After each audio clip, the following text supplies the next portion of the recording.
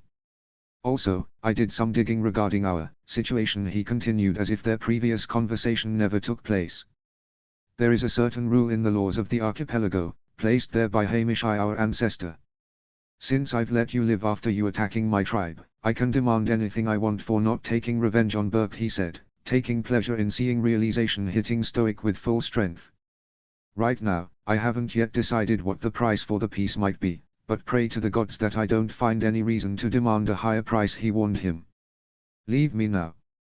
I've had enough of the Burkians for today, and I think you should make sure that your people behave themselves properly, he added with a fake smile. Not knowing how he could reply, Stoic turned around to leave.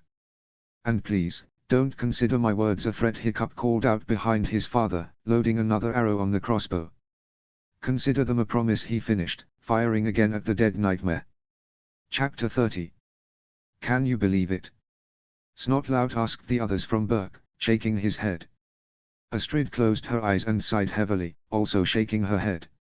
She had already lost count of how often Snotlout brought that topic back up. A small hungry child complains less than he, she commented in her thoughts, redirecting her attention to the journal Hiccup had given her the previous day.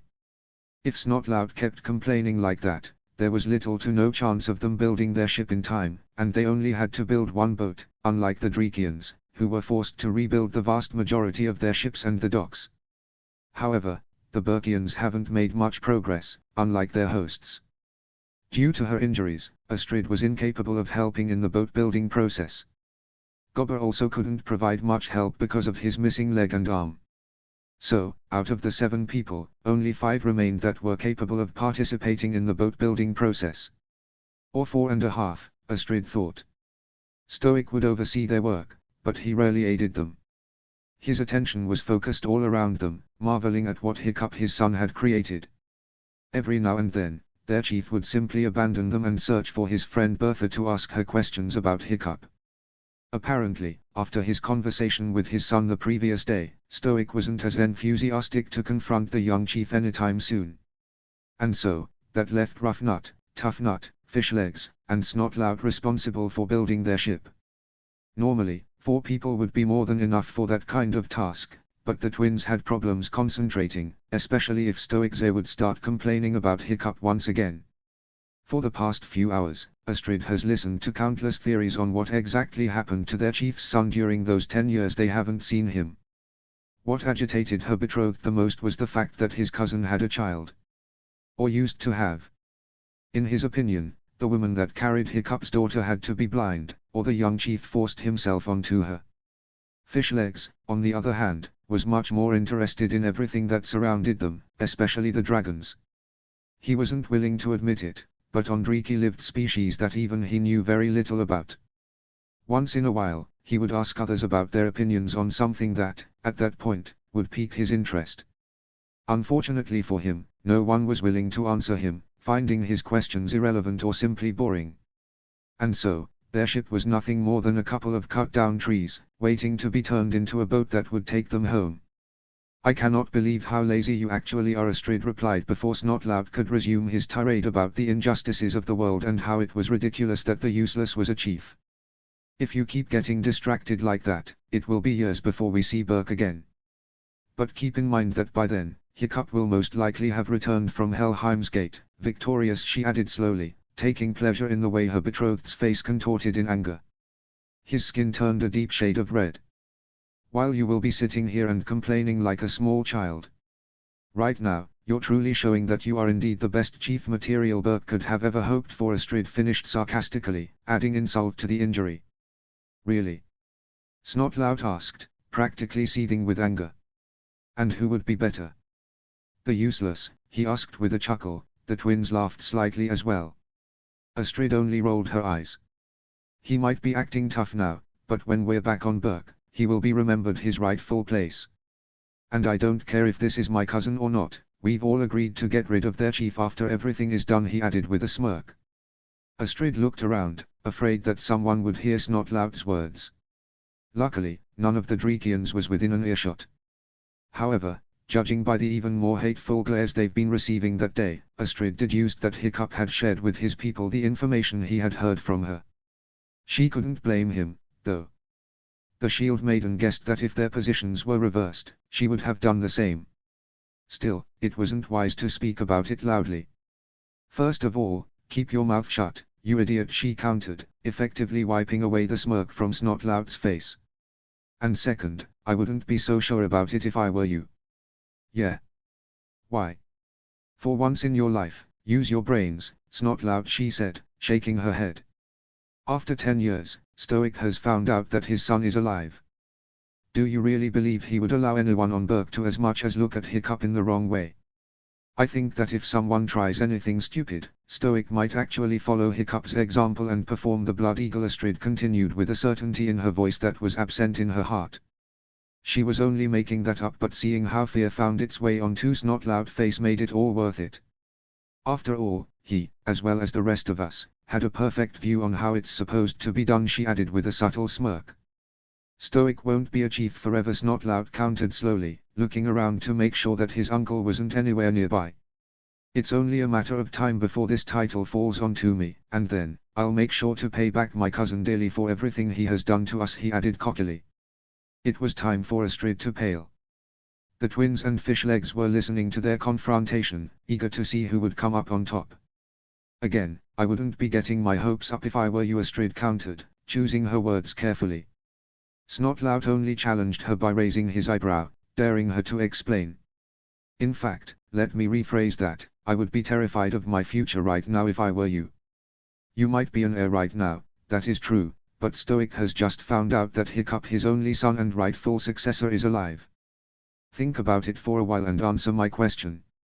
Who would he have wanted to be the next chief of Berk? His son or his nephew? I was being groomed into this position for as long as I remember, Snotlout replied immediately. His smirk was back on his face and his arms were crossed over his chest. Long before Hiccup has disappeared, the council has agreed that I should become Stoic's heir. I have a greater claim to Berk's throne than the useless, he finished, emphasizing the last word. Maybe, Astrid agreed, looking him straight in the eyes. But the final decision still belongs to Stoic, not the council, she reminded him.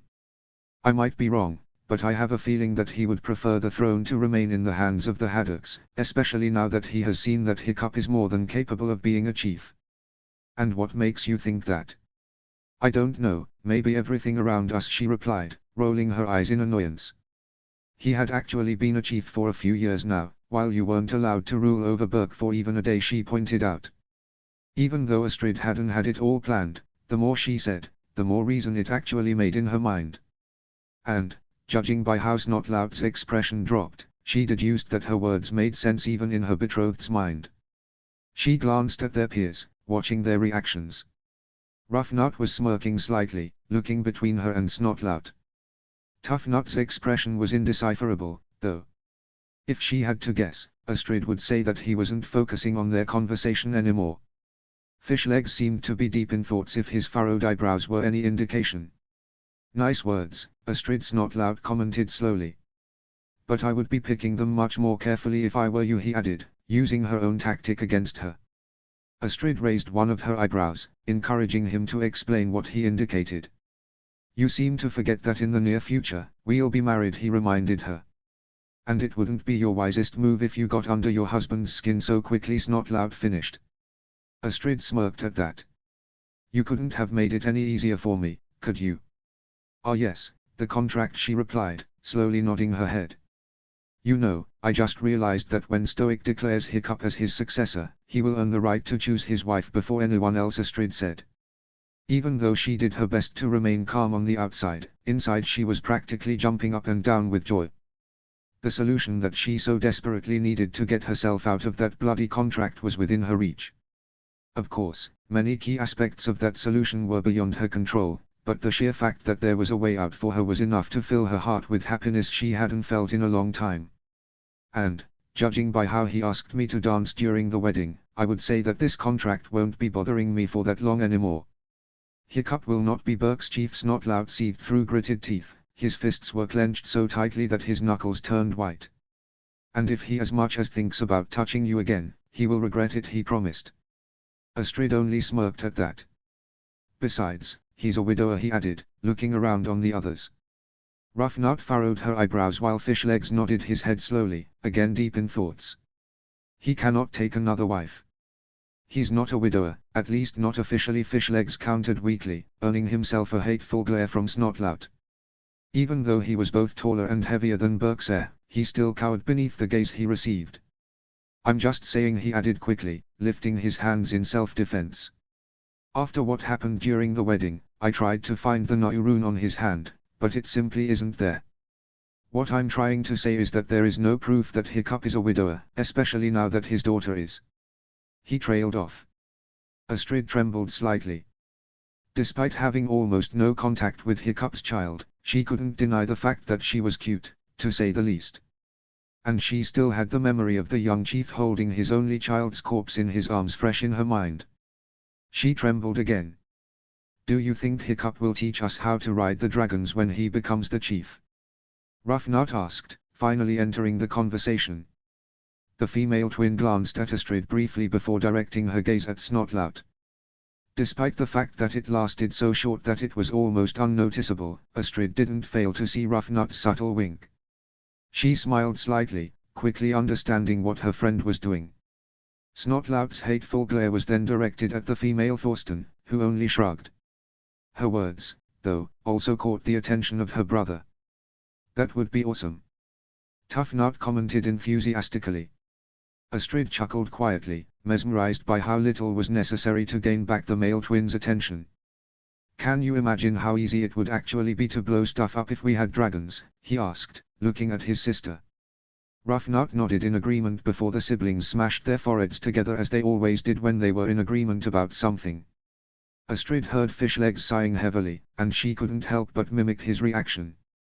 In the past, she had dared to hope that with time the twins' passion for wreaking havoc and destruction everywhere they went would pass, especially after reaching adolescence. Unfortunately for her and the rest of Burke, quite the opposite has happened. When we deal with the raids, we'll still have to deal with these too, Astrid commented in her mind. Thinking about it, she couldn't fully understand why Hiccup was always being punished for all the destruction he caused but not the Thorsten's twins. After all, not only Stoic's son's actions were accidents that followed his desire to help and prove himself, but Ruffnut and Tuffnut always caused more damage than the previous heir of Burke, and they were doing it on purpose. Recalling the days when Hiccup still lived on Burke, Astrid also couldn't understand why others would bully him for his posture, but no one commented on Tuffnut's appearance. After all, when it came to their builds, they looked identical, the only difference was in height. But after those 10 years, Astrid was sure that Hiccup was 2 times wider than each of the Thorsten twins. Hiccup won't be Burke's chief. Snotlout repeated much louder. Astrid blinked a few times, taken by surprise by the sudden outburst. She looked around, noticing that her betrothed's exclamation gathered the unwanted attention of some of the Drekians. She quickly moved her gaze away, avoiding direct eye contact with any of the island's inhabitants. Instead, she looked at Snotlout once again. It's because of him, she realized after trying to remember when exactly others began bullying Hiccup. He started it. And I repeat what I've said earlier, he continued, turning around to look at Astrid as if he could sense her gaze on himself. If he as much as thinks about touching you, he will regret it, he swore. Why are you saying it to me? Astrid countered. Go tell it to him, she offered. Threaten him with the Blood Eagle as you have threatened everyone who would try to propose to me on Burke. I must admit I'm curious what his reaction might be. Perhaps if you ask him politely, he might actually teach you how to perform it correctly, she said with a small smile. Or he might just kick your butt as he did to Astrid, Tuffnut commented, laughing at his own words. Instantly, Astrid's smile faded away from her lips after being reminded about her defeat against the chief of Dreki. Ruffnut chuckled slightly at her brother's comment as well, shaking her head in disbelief. Yeah, that was a surprise, she agreed with her brother.